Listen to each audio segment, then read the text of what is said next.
I wanted to spend a little time today to talk about why controlling doesn't work. And so this would go to then controlling food, exercise, all in the name of controlling our bodies. So everything right now that we hear in this culture about our body and food and everything is all about control. Like it's all different ways of how we can get more control, with the idea being if we're just in control, then we're able to manage, get our desired outcome, and everything will be a-okay. Except there's a heck of a lot of struggle around that.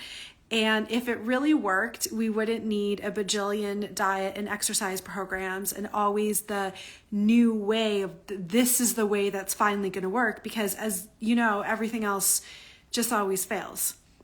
Because it's all coming from the same place, which is control. So it doesn't really matter if it's a new diet or a different exercise program. The base is always the same. It's really nothing new. It's just control, control, control. And it doesn't work for a few reasons. And what it does is when you try to control, it actually just keeps in place the struggle that you experience. So it's like the act of controlling solidifies the struggle.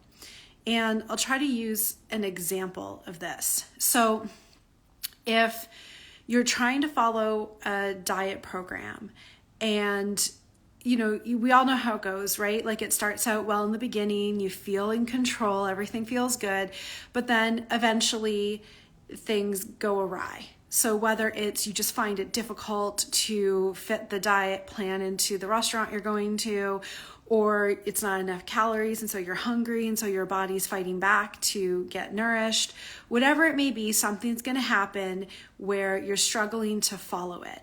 And so then what's the result? You either say, I'm going to muster up some more willpower and double down on this because that's what's required in order for me to be in control. And if you have the willpower, it can work. But you might have heard before that willpower is a limited resource. So it's like filling up, it's like a battery, right? So when the battery drains, that's it. Like you don't have the willpower anymore. So if you've been using willpower throughout the day for other things, and there probably is times like we all use willpower to, not say the thing to the person we want to say, or, get ourselves out the door if we don't want to, like all of these different ways that we might use willpower, and all the ways that the willpower is constantly drained when you're following a diet. Like all of the decisions you're making all day, like you're using up that willpower.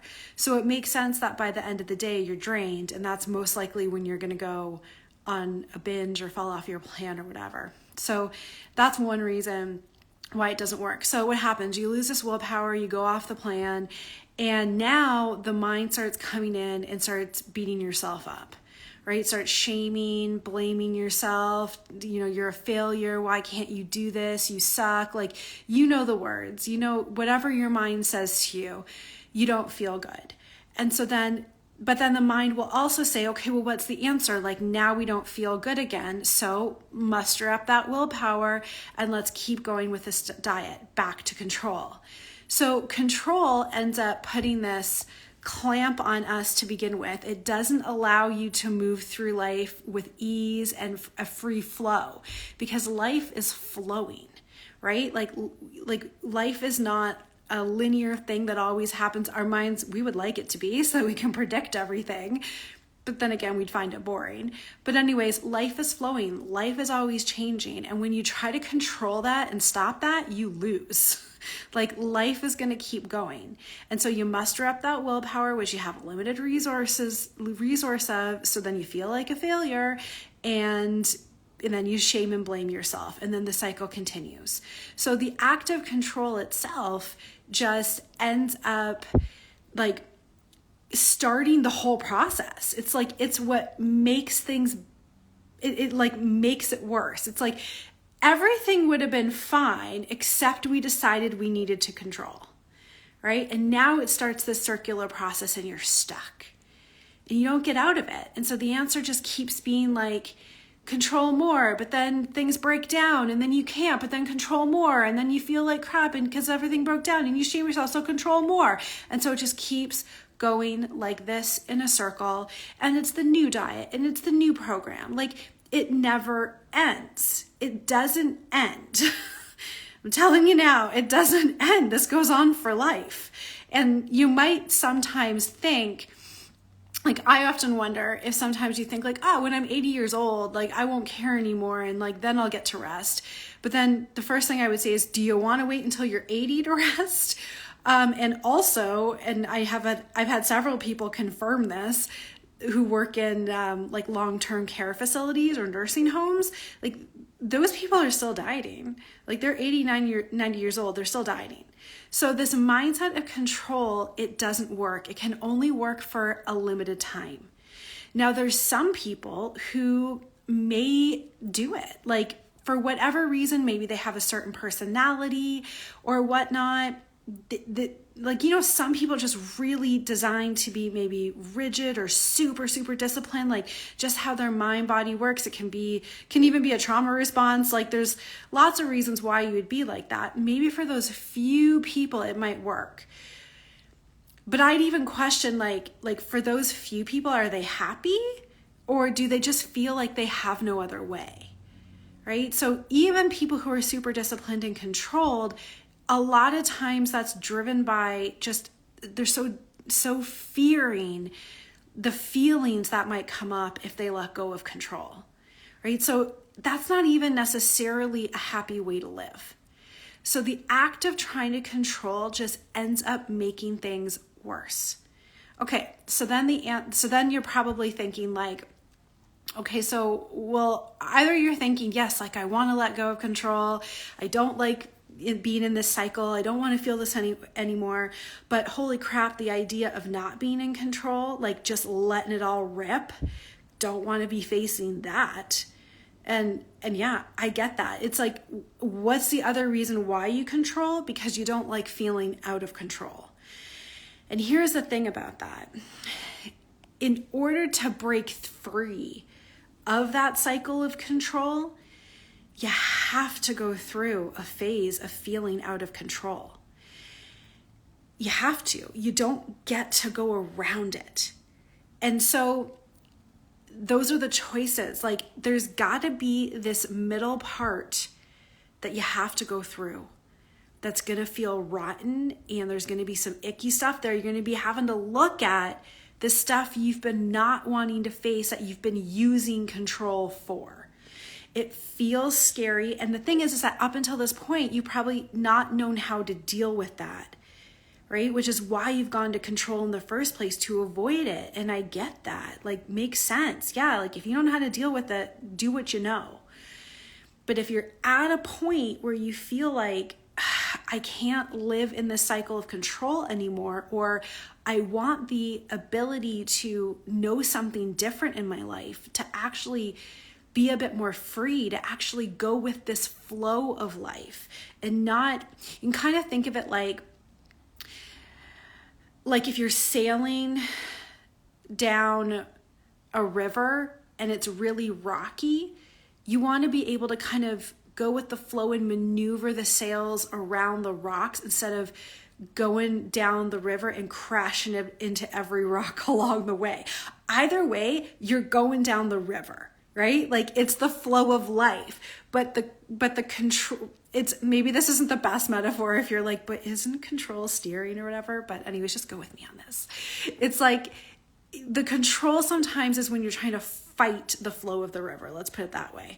And then when you can go with it, you can more easily just like go around the rocks instead of trying to like run this straight course that goes through all the rocks.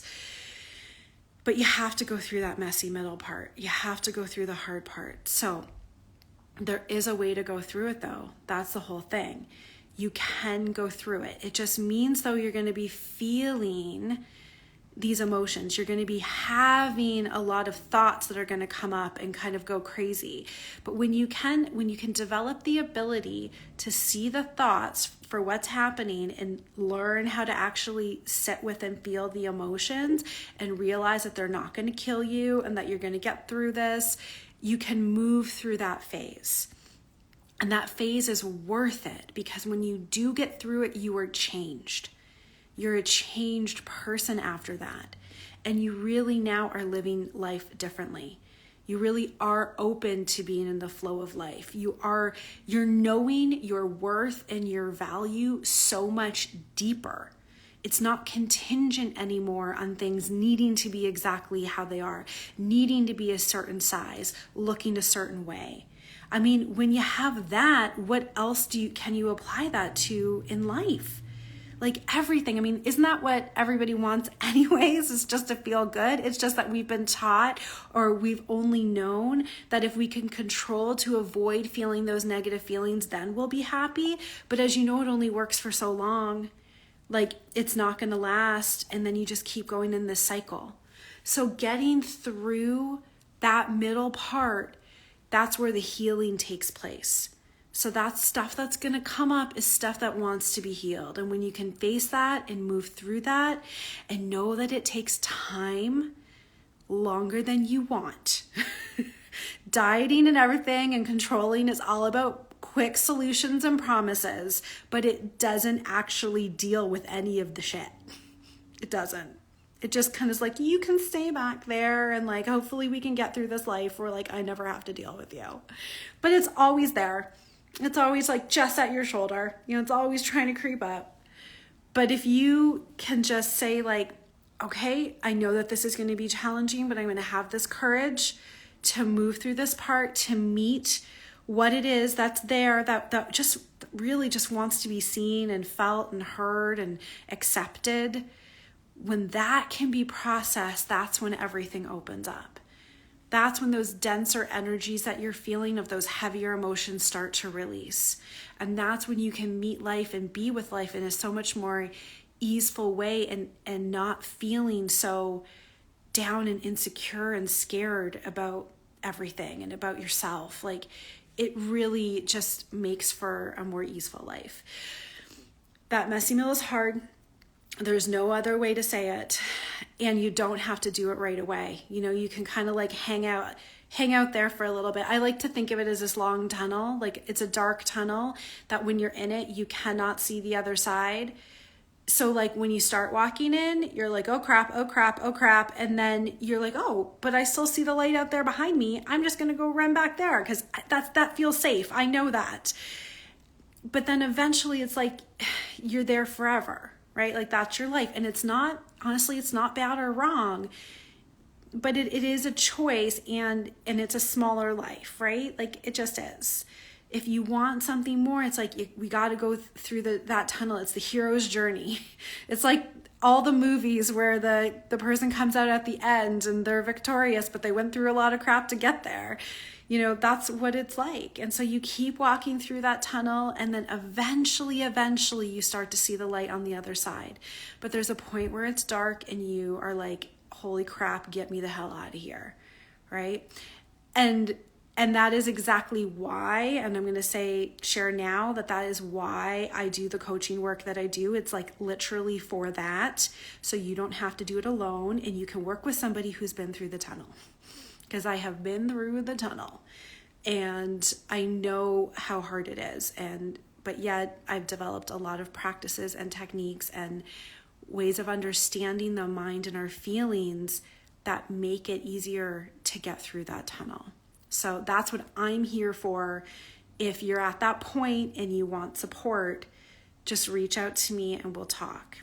But anyways, so to wrap it up, control just keeps the cycle going. It's really just keeping at bay whatever it is that we're using control to kind of not face or avoid. And not controlling doesn't mean that like everything's unhealthy and life goes to shit and you're just a mess and everything's destroyed. It doesn't mean that. Like it means that that's what the messy part feels like in the middle sometimes. But then there's a new way on the other side of relating with yourself, with relating with your body in a much healthier and place of wellness, because you're moving with life instead of trying to fight it. So thank you so much for walking. Remember, reach out to me if you want support, if you want to move through this dark tunnel and you don't want to go by yourself and you'd like somebody who's been through it to help be your guide.